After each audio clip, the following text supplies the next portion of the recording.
I hope you guys are doing very well today. It's a sunny afternoon in London and it's quite cool because we never get the sun out here. But anyways, this video is going to be about Ripple and how Ripple is very confident of entering the Chinese market this year, 2018. I know a lot of people are not into Ripple because some people believe that Ripple is a decentralized coin on a centralized network. Some people believe that the banks are controlling Ripple. Just loads of people just have their different beliefs. I'm not here to hype Ripple and I'm not here to spread FUD either. I just want to speak about Ripple's advancement in the cryptocurrency world. So here is this article written by this person, so credit to this person. It says that Ripple is very confident that its blockchain-powered payment solutions will have some traction in the Chinese market by the end of the year. I mean, we're all very much aware of how Chinese have banned cryptocurrencies and how Chinese want to be in control of everything coming into the Chinese market. And we're also very much aware that the Chinese market is one of the biggest markets in the world. And if you can get your product into the Chinese market, then we know what that means. It says here that the company is in informal talks with regulators, banks, and payment providers with a view to initially launching its xCurrent software in China. So let me just stress that this xCurrent software is different from XRP. xCurrent allows banks to instantly settle cross-border payments with end-to-end tracking, but which doesn't use cryptocurrency. Let me show you guys the website here. So this is RippleNet. This is their website, and these are the products that Ripple have that are not connected to cryptocurrency. They're just products that banks and payment gateways can use to process payments and all of that stuff. And XRP is the different one, and that's the one that is backed by a cryptocurrency. So back to the article. So it says here that in an interview with GTR, Ripple's head of government and regulatory relations for Asia Pacific confirmed that the lack of regulatory clarity around blockchain and cryptocurrency in China has thus far delayed its market entry, but said that the company is hoping for progress soon. He also went on to say that this year you will see more announcements coming in on China in terms of educating and differentiating us from some of the other cryptocurrencies that are out there. He also said, as we speak, our team is strategizing about entering the markets, but it's still very early days. Last year, Ripple CEO told GTR that a launch in China was imminent, but this appears to have been delayed. They're saying also that we're trying to get some regulatory clarity. We've started engaging informally with banks, FLS, and payment providers, speaking to regulators and government bodies, trying to educate on what Ripple is and what our vision is. So we probably already know about Ripple's partnership with Lian, but this is a Hong Kong-based money transfer company and it's not China. Even though it's big and it's massive in Asia, it's still not China. Ripple is hoping that this year they can get into the Chinese market. Let's see what the CEO of Ripple, Brad, has to say. Ripple CEO Brad Garlinghouse, he joins us right now. And you know, David, some say Ripple could be the next Bitcoin. What do you think, Brad? Is that a compliment that Ripple could be the next Bitcoin? Well, I think if we're solving a real problem and it's at scale, then I think it's a compliment. I think the most important thing that is going on in crypto is understanding what is real and what is just hype. Some, I think, may look back on Bitcoin and find that it was the Napster of digital assets. What I mean by that is Napster was the first to digitize music and demonstrate, hey, if you digitize music, you can do a lot of cool things with that.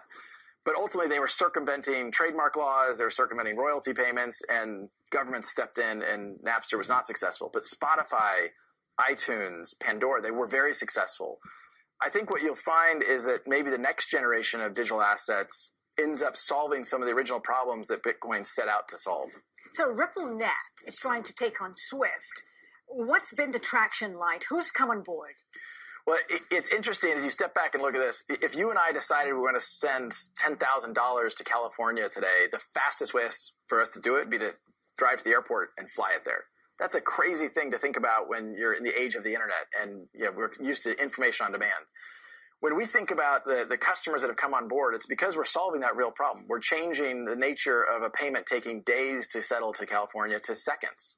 So we now have well over 100 customers ranging from some of the biggest banks in the world to payment providers to the Western Unions and MoneyGrams, Linlin Pay out of China. How many banks? It's over 100. I actually don't know the exact number now. Last time we announced it publicly, we said over 100. We'll probably announce the next one when we get to over 200. We're signing up more than a bank a week now.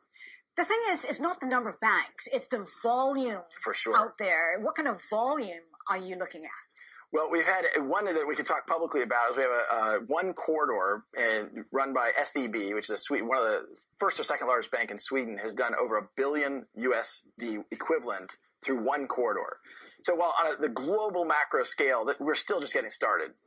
I think we're on mile 1 of a marathon, but we've crossed that starting line. Like, this is real activity in production systems where customers are really benefiting from that. We clearly have a long way to go, and the overall maturity of the digital asset market, I think, has a long way to go.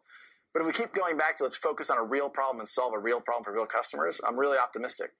You have several products. We talked about the system, RippleNet. You also have a digital token, which is the XRP. How is the XRP doing? Because we saw it surge 1,300%.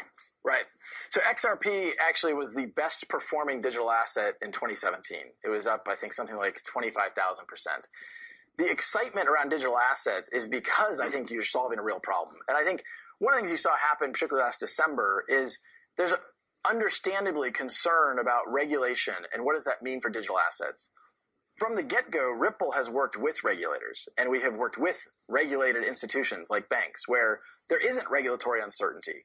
And so we have found that part of the reason why XRP has performed well is because people realize, hey, wait a minute, back to your question, is XRP the next Bitcoin? If we work with the system to solve this problem, and we can solve that problem at scale, a problem measured in the trillions of dollars, then there's a lot of opportunity to create value in XRP. But how can there be clarity on regulation when different countries are adopting different strategies when it comes to regulation? And the other thing as well is volatility. I mean, why use a cryptocurrency when it's so volatile right now? Yeah. So look, it's a really important question. I think there's a lot of misinformation out there. I've kind of jokingly suggested that when people talk about regulatory uncertainty, it's often people because they don't like the regulation. They're not actually regulatory uncertainty. If you think about a XRP transaction from one regulated financial institution, a bank or a payment provider, they're doing what's called a KYC check, which references Know Your Customer. There's a global regulatory framework around KYC. That's at both endpoints of an XRP transaction, into and out of. So I think the regulatory certainty actually is much better than people realize. It's just educating banks, regulators about how it actually works. Now, the volatility point is also a good one. XRP has clearly been volatile, as all digital assets have been. The nature of how an XRP transaction works, though, it's 1,000 times faster than Bitcoin. So the volatility risk you're taking around XRP is only for 3 seconds. So the volatility risk ends up being very, very, very, very small because it's so fast. For XRP, you've been looking at banks. If you take a longer term period, who else are you targeting for XRP? What would make sense? Well, I think any payment provider, we're really trying to solve that cross-border payment transaction. So if you're going, we talked earlier about the US dollar to the Mexican peso. It's one of the corridors we have live with XRP today. You can hold a US dollar, sell that dollar, and buy XRP. In 3 seconds, you can move that XRP to Mexico and then sell the XRP and buy the Mexican peso. Whether you're a bank, a payment provider, eventually even corporates can take advantage of a dramatic decrease in cost and a dramatic increase in speed and how those transactions work. Right, so just touching on a few things that Brad said in that interview. So they spoke about Swift and how obviously Ripple is kind of a rival for Swift. So if we remember when JP Morgan's Jamie Dimon used to talk about how cryptocurrency was a fraud, it was this, it was that, we're all going to lose our money and all of that. The same JP Morgan actually have an article where they've mentioned Ripple, and it said Ripple is already bringing change in the industry.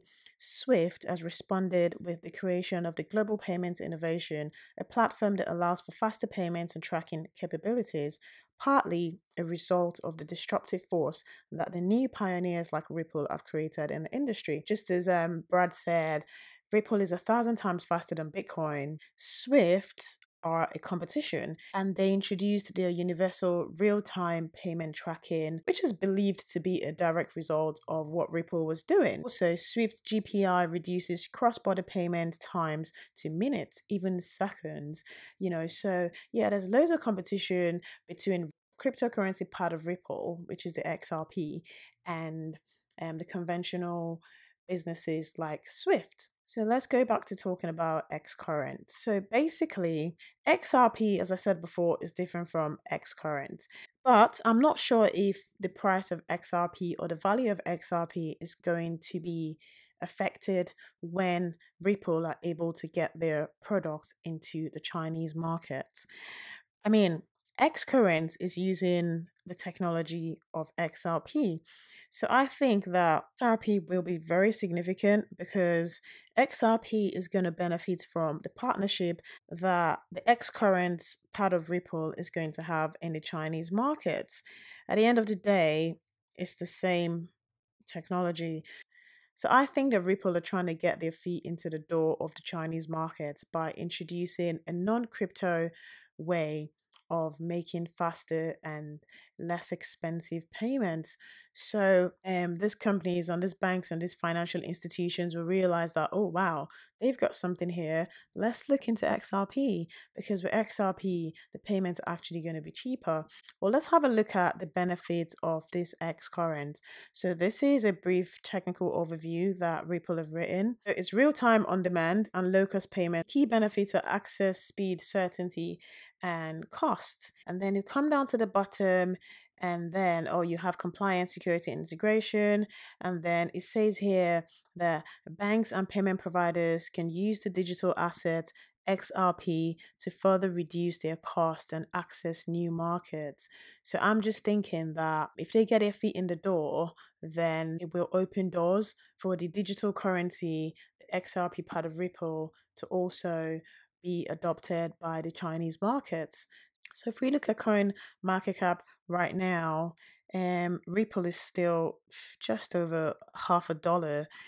So are we going to see a hike in the price of XRP? Is xCurrent adoption by the Chinese market going to have a direct impact on the price of XRP, even though they're two different products by the same company? Who knows?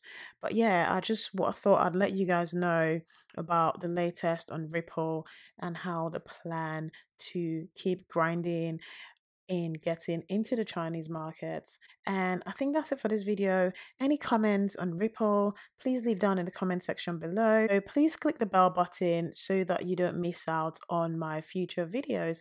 And I will see you guys on my next video. Thanks for staying with me through this video. Bye guys.